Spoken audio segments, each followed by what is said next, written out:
Well, I'd like to say greetings in a Lakota way. How mithakolas, midakuye oyasi, ubina ne Oglala kinkte. Hello, my relatives.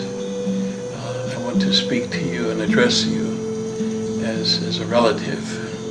And in our language, midakuye oyasi is understanding that we were all created by God, and being created by God, we all have one Father. And so in this way I send my greetings to you. I wanted to share a little bit with you about our relationship with the mission of love and of the work that is being done on the Pine Ridge Reservation by the groups that have come out over the past few years, led by Mrs. Kathleen Price. And I wanted to say that the work that is being done is to me an unconditional love expressed in a way that we as Lakota are unable to accomplish a job, and you come to help us in this great need. Pine Ridge Reservation is now been in existence about 125 years.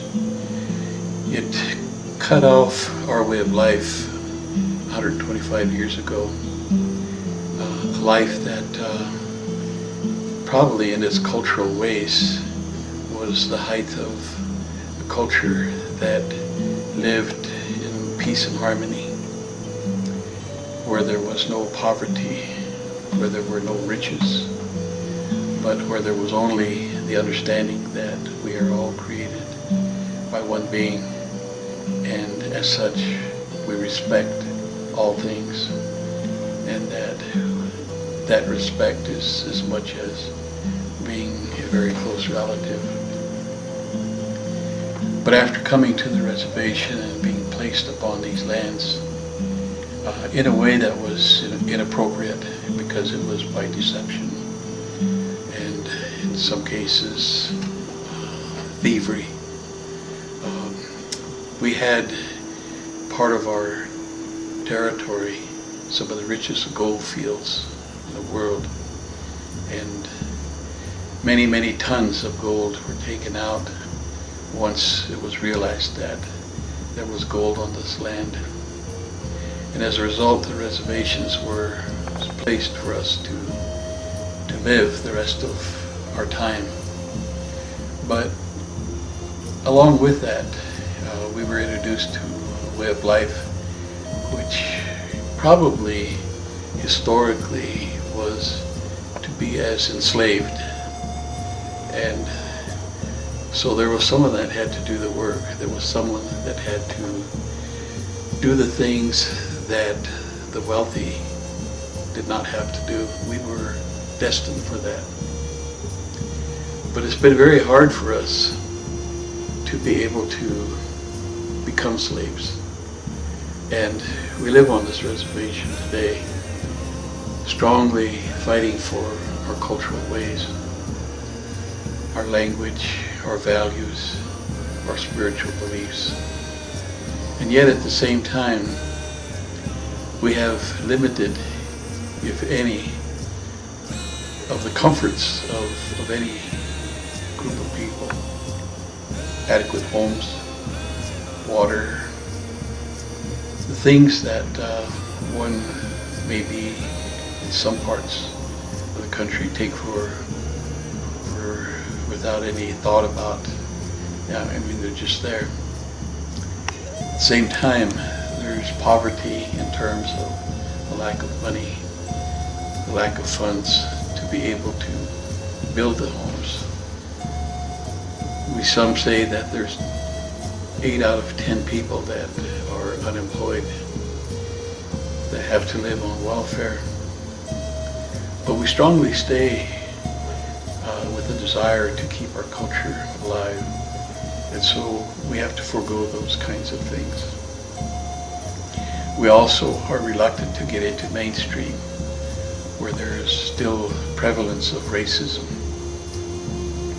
Just 2 weeks ago, in a town north of the reservation, a town called Rapid City, a group of young people attacked some Lakota youth, around 15 to 17 years old.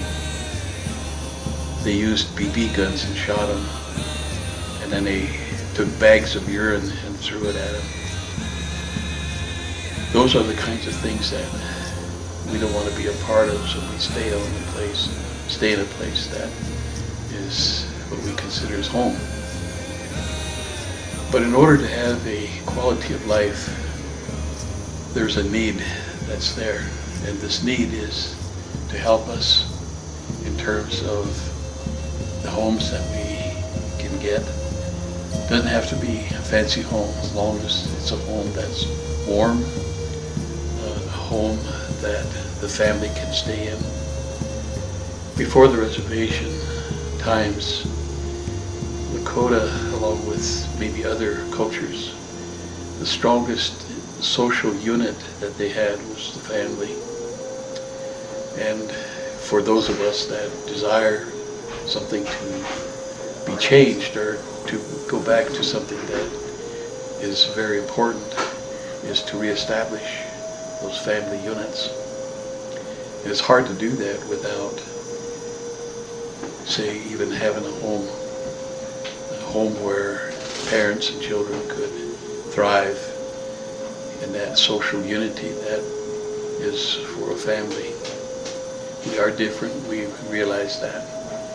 But then, with all the differences that are there, there is one that probably unites all of us, and that is the understanding that we all come from one God, one Creator that has created all beings. And that's where we are friends of yours. We are Mniconjou, we are relatives. And so, for those of you that are thinking about perhaps coming, I welcome you. And when you come, I'll be there with my handshake out and to say, "How kola," hello friend. Looking forward to seeing all of you.